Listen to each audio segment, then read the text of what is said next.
इन्होंने मुझसे ये भी बताया कि पावर सेक्टर में बहुत पोजीशन होना चाह रहे हैं लोग, मिस कर गए पावर सेक्टर। आप पावर सेक्टर के कौन से वैल्यू चेन में कि कौन सी तरफ ज्यादा पॉजिटिव रहेंगे? वायर्स एंड केबल्स या लेगेसी पावर प्रोड्यूसर्स या ये आइनॉक्स वाला जो पूरा कैटेगरी आ गया है आपका, सुजलॉन रिन्यूएबल्स, आप कहां पे ज्यादा इच्छुक रहेंगे? Sure, no I agree. जो पावर सेक्टर है ना, उसकी आज की तारीख में काफी महत्वपूर्ण रिक्वायरमेंट है फॉर इकोनॉमिक ग्रोथ। अगर हम देखें तो पावर की ब्रॉड डिमांड सप्लाई इतनी मैच हो रही है कि अगर इकोनॉमी को 7, 7.5, 8% ग्रोथ करना है रियल टर्म्स में, तो हमारी पावर कंजम्पशन भी बढ़ेगी। अगर हम मैक्रो पिक्चर देखें और maybe I step back and say one man's expensive other man's income, और वो कॉन्टेक्स्ट में अगर हम ये पीएलआई देखेंगे कि हम पीएलआई से क्या कर रहे हैं, हम इंपोर्ट रिप्लेसमेंट कर रहे हैं। जैसे हम इंपोर्ट रिप्लेसमेंट करेंगे उसका मतलब है कि आज जो इनकम इंडिया के बाहर के देशों में बन रही है, when they produce goods and sell to India, वो इनकम हम इंडिया में जनरेट कर रहे हैं। Now connect PLI to the power requirement. अगर आप जो चीज इंपोर्ट रिप्लेस कर रहे हो तो उसका मतलब है भारत के बाहर के कोई देश में पावर कंज्यूम हो रही है, वहां से वो प्रोडक्ट बन रही है और फिर वो इंडिया में कंज्यूम हो रही है।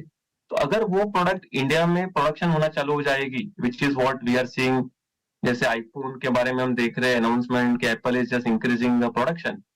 तो जैसे एप्पल की प्रोडक्शन इंडिया में बढ़ेगी, वो प्रोडक्शन के लिए पावर कंजम्पशन चाहिए। So power consumption in India will go up because of partly PLI, partly our own lifestyle upgradation, more ACs will be sold, more washing machines will be sold.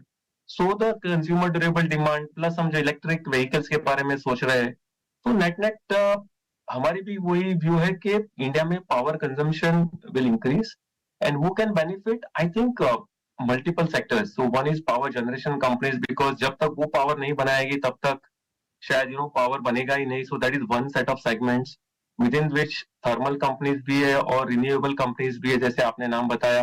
तो renewable companies also can do well because India की जो incremental focus है because of environmental compliance और net zero transition, शायद ज्यादा power capacity in terms of gigawatt, installed gigawatt will be more in solar and wind. That is one segment. Second segment है कि जैसे power consume होगा, जैसे आपने बताया कि power cables is another next segment, कि पावर बनेगा तो कंज्यूम होएगा, एंड जब कंजम्पशन होना है तो आइदर ब्रॉड कनेक्टिविटी और लास्ट माइल कनेक्टिविटी के लिए केबल्स चाहिए, पावर ट्रांसफॉर्मर्स चाहिए, पावर सबस्टेशन चाहिए। सो जो पूरी इको चेन है पावर की, वो बेनिफिट करेगी।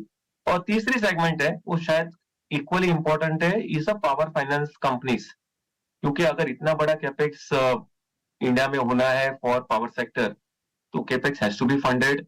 गवर्नमेंट की खुद की जो प्लानिंग है, प्लान डॉक्यूमेंट है, कुछ 300 gigawatt power capacity has to be added in next 8 years और सो।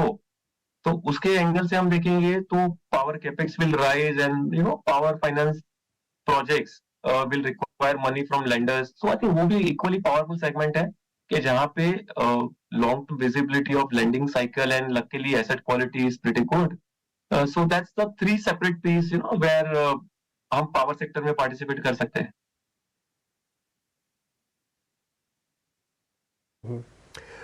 कृष्ण सर, पहले तो आप बहुत अच्छे लग रहे हैं और आप